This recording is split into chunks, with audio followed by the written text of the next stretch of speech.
Good morning, fourth graders. Today we are going to be looking at another close reading text, and that text today is going to be Who Was Anne Frank? So I'm going to pull that up for you guys. So if you have your packet open, you can turn to this page. Today we're going to be learning more, and we're going to be building on our knowledge that we already started to create last week during close reading. Last week we read a text called Introduction to the Holocaust. And we're going to take the information that we learned last week, and we're really just going to take the things that we learned about, and we're going to build up on them. So you're definitely going to need your knowledge that you gained last week and your knowledge of Number of the Stars as we look at our text today. So before we start, I had some vocabulary for us to look at, and we need to decide what genre of text we are reading. So we're going to go ahead and preview our text. Right here, I know as I'm going through, there we go. As I'm going through my text, I'm going to be looking for nonfiction text features like headings and historical pictures and dates and these kind of things. These are going to help me understand that this is nonfiction. We also, a lot of us already knew that Anne Frank is a real person. So we know this is going to be a nonfiction text, which means we're going to put our nonfiction thinking job at the top. And we know that when we are looking at a nonfiction text, we're thinking about what is the topic and what is the author teaching me about the topic. What they're teaching me is going to be the big idea of the text. So before we move any further, we have to go ahead and identify what our topic is. So when we're looking through here, to find my topic, I'm going to read my title. I'm also going to read this gray box here because I think it's going to help me understand. Who was Anne Frank? The Holocaust was one of the greatest human tragedies the world has ever known. Approximately 11 million people were killed by Adolf Hitler and his German Nazi party, and about 6 million of these victims were European Jews. Anne Frank was a Jewish teenage girl who hid from the German police with her family. Although she did not survive the war, millions of people have since read the diary she kept when she was in hiding. As you read, take notes on how Anne Frank's life and the lives of her family members were changed by the persecution. So right here, I can tell that just by reading my title and this gray introduction box, that my topic is definitely going to be about Anne Frank and about her life. So I'm going to put right here, my topic is Anne Frank, and I know that I need to give myself a key question to guide my reading.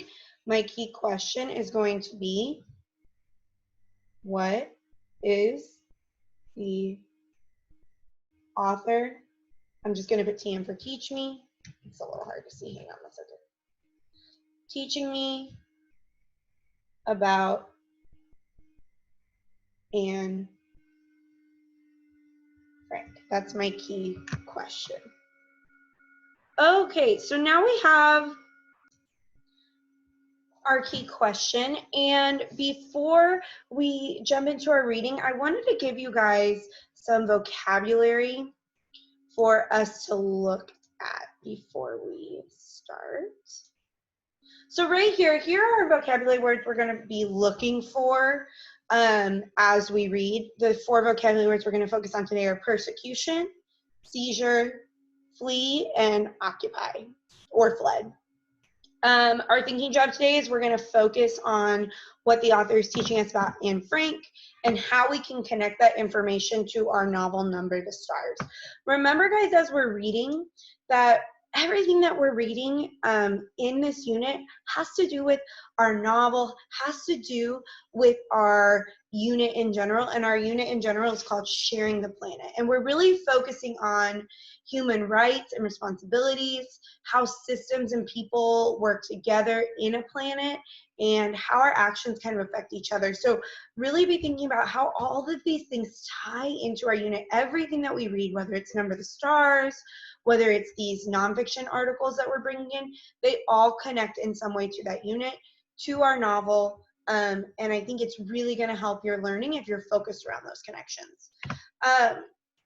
So during the Holocaust, we found out last week that the Holocaust was this terrible time when Jews specifically were persecuted and treated badly just because of the fact they were Jews. There were so many who were murdered.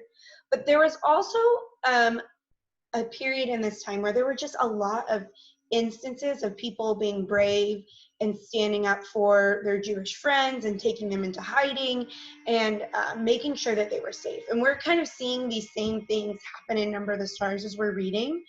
But I really want you to think about kind of what we can learn from people's bravery, what can we learn from, we're going to learn things from Anne-Marie, but also today we're going to learn about kind of some people who helped the Franks and Frank's family. And so as we read today, we're going to see a lot of that information. We're going to see a lot of connection between Number of the Stars and our article. So let's go ahead and jump into our text. I'm going to go back to my document camera. And remember that we're going to stop periodically, probably because it's a nonfiction text, we'll stop in certain sections to go ahead and make our annotations and remind ourselves what is the author teaching us about Anne Frank. Okay. The Holocaust was one of the greatest human tragedies the world has ever known. Approximately 11 million people were killed by Adolf Hitler and his German Nazi Party, and about 6 million of these victims were European Jews. Anne Frank was a Jewish teenage girl who hid from the German police with her family. Although she did not survive the war, millions of people have since read her diary she kept when she was in hiding. As you read, take notes on how Anne Frank's life and the lives of her family members were changed by persecution. Remember last week we learned that persecution was the bad treatment of somebody just because of race or religion or political status or political standings or anything like that. So we know persecution is really bad treatment just because of something that somebody, not because of something somebody's done, but just because of what they believe or what they look like or that kind of thing. And we know it's wrong. So we're going to look here and it says overview and background. We're going to start here. Anne Frank was one of over 1 million Jewish children who died in the Holocaust. She was born Anneliese Marie Frank on June 12, 1929, in Frankfurt, Germany, to Otto and Edith Frank. So we know she's born in Germany, and we know that the Germans do not like the Jewish people. The German army does not like Jewish people. For the first 5 years of her life, Anne lived with her parents and older sister Margot in an apartment on the outskirts of Frankfurt. After the Nazi seizure of power in 1933, Otto Frank fled to Amsterdam in the Netherlands, where he had business connections. We're going to pause there because I see two vocabulary words. The first word is seizure. The next word is fled. I'm not going to tell you what the word seizure means because we're going to be using that word in one of our questions later, but I want you to keep it in your brain. The word fled means to leave a place because of danger. Okay, so if you flee, you leave because of danger.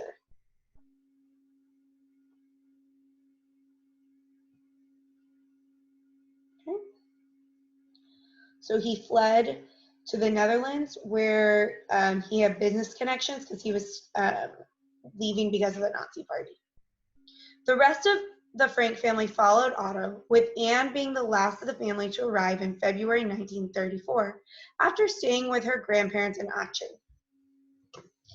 The Germans occupied Amsterdam in May 1940. We're going to stop there again because I see another vocabulary word.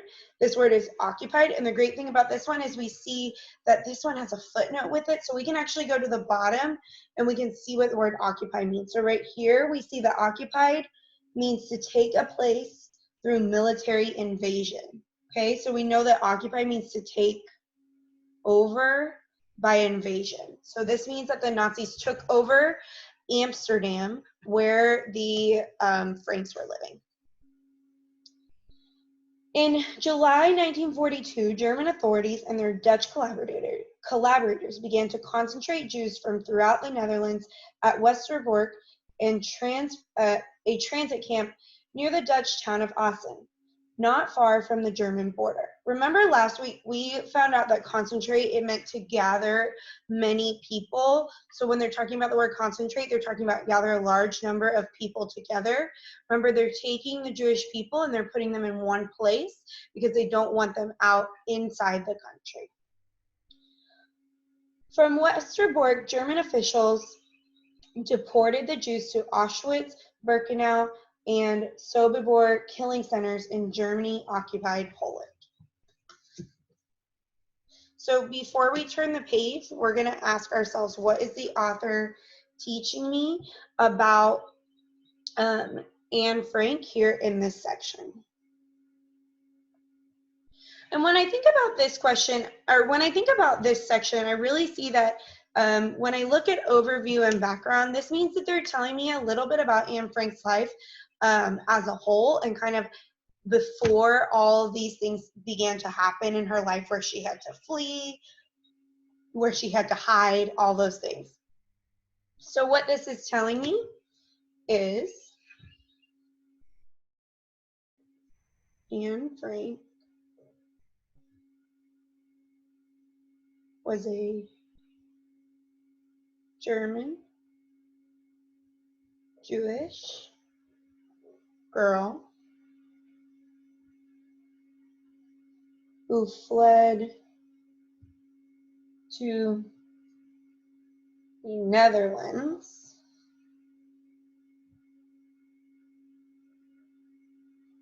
to avoid the Nazis. Anne Frank was a German Jewish girl who fled to the Netherlands to avoid the Nazis. Remember that not only is she Jewish, she's also German. Her country is Germany. She's just as much a German as any other people who live in the country, but because she is a German Jew, the Nazi Party does not like her. They think that she is inferior to them, which we learned last week. Let's go ahead and flip the page. We're starting with the section called In Hiding. During the first half of July, Anne and her family went into a hiding in an apartment, which would eventually hide 4 Dutch Jews as well: Herman, August, and Peter Van Pels, and Fritz Pfeiffer. For 2 years, they lived in a secret attic apartment behind the office of a family-owned business at 263 Prinsengracht Street, which Anne referred in her diary as the secret annex. This is important. Otto Frank's friends and colleagues, Johannes Kleiman, Victor Kugel, Jan Geis, and Mike Geis, had previously helped to prepare the hiding place and smuggled food and clothing to the Franks at great risk to their own lives. So right here we see that not only is it dangerous for the Franks to be hiding from the Nazis, it's also very dangerous for these people who are helping them hide from the Nazis. On August 4th, 1944, the Gestapo, the German secret police, discovered the hiding place after being tipped off by an anonymous Dutch caller. So I'm going to give you a little hint. I want you to circle the name Mike Geis, because I want you to keep her name in your head, because we're going to learn about her next week. She's a really important person in Anne Frank's story. And so she helped the Franks a lot during this time. When I think about what the author is teaching me about Anne Frank's life here in hiding, I really think about that it wasn't just her who was living here. There were others living there too, and that people risked their own lives to take care of them. So I wrote, the Franks and others were hidden by friends in the annex. So the Franks and others were hidden by friends. Sorry, my handwriting's not very good right there. By friends in the annex. Let's keep going. Arrest and deportation. That same day, Gestapo official SS Sergeant Karl Silberbauer and 2 Dutch police collaborators arrested the Franks. The Gestapo sent them to Westerbork on August 8th.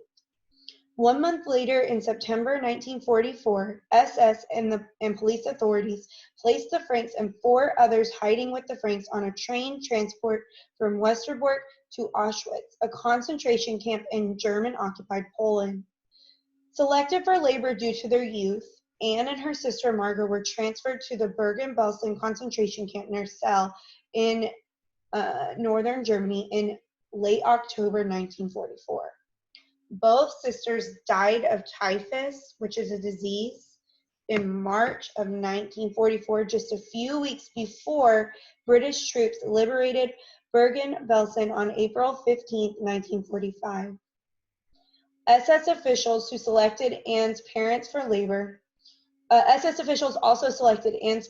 labor. Anne's mother, Edith, died in Auschwitz in early January 1945. Only Anne's father, Otto, survived the war. Soviet forces liberated Otto at Auschwitz on January 27, 1945. So I underlined these things because they were very important for us to remember as we were reading, and I'm going to actually use them to help create my annotation here at the bottom. When I was thinking about what the author was teaching me about Anne Frank's life in this section, I was mainly focused on the fact that the Franks were sent to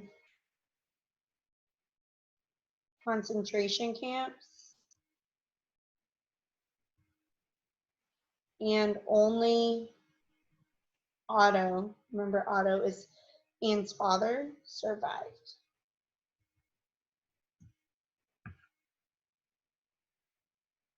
We have 2 sections left. We're going to read those together. On September 3rd, 1944, Anne, along with her mother Edith, her sister Margot, and her father Otto, boarded the last transport from Westerbork to Auschwitz-Birkenau. The transport arrived in Auschwitz on September 5th, 1944, with 1,019 Jews on board. Men and women were separated. The women selected from this transport included Anne, Edith, and Margot. Were marked with numbers between A25060 and A25271. Records indicate their exact numbers have not been preserved. Approximately 8 weeks later, in October 1944, Anne and Margot were transferred from Auschwitz-Birkenau to Bergen-Belsen, where they both died sometime in 1945.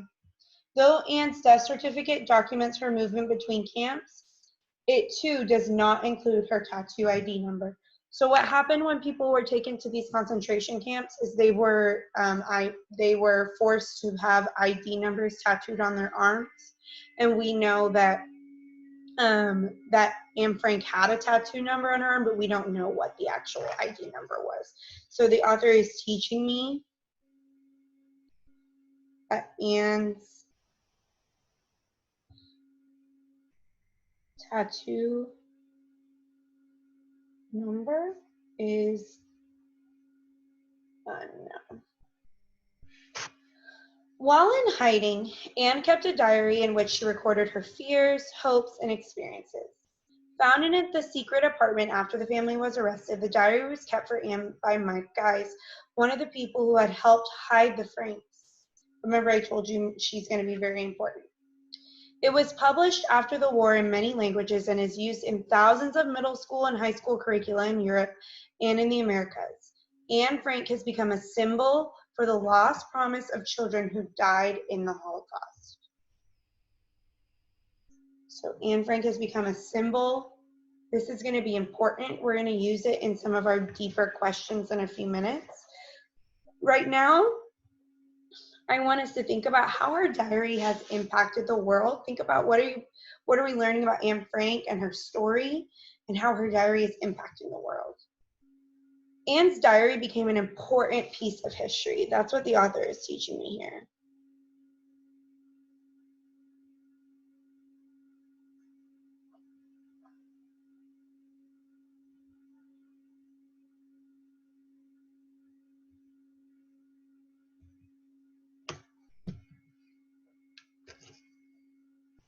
Okay, so now that we've finished reading our text, whoops, there we go. Now that we finished reading our text, I'm going to give you guys a minute to craft your big idea. Remember, our big idea is what the author is teaching me in our entire text. And so I'm going to give you a minute or two to craft your own big idea. And then I'm going to show you mine. I'm just going to write it up here because remember, it's my teach me for my whole text.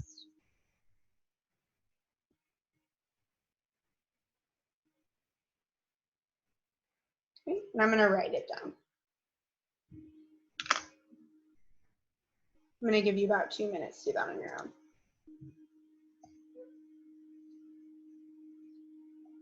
Be sure to use the thinking you already did with your annotations as we read.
Okay, now that you guys have finished your own big idea, let's go ahead and check our work. So what I wrote for my big idea was Anne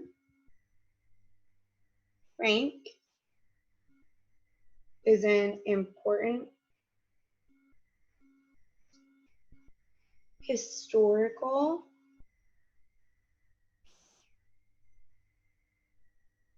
figure whose story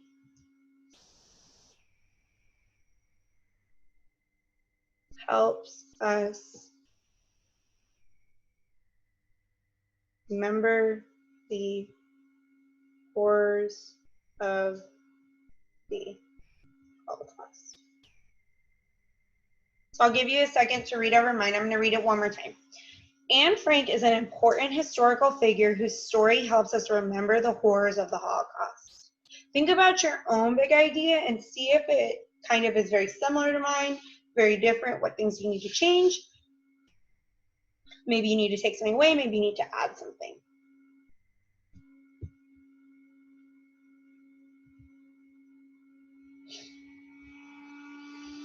Okay, guys, so we have finished reading our text for today. What I want you to do is on your own, you're going to go ahead and do these multiple choice questions here.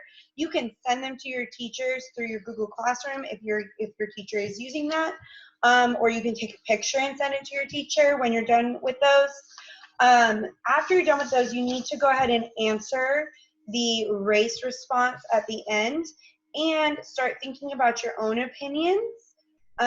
For our literature circle, you're going to take those questions with you to your small groups this week and talk through them with your teachers. I hope you guys have a great rest of your day. I'm excited to see you guys back here next week. And I will, for those of you who are in my class, I will see you guys tomorrow and we'll be talking about these things in our small group lesson. Have a great rest of your day, guys. Bye.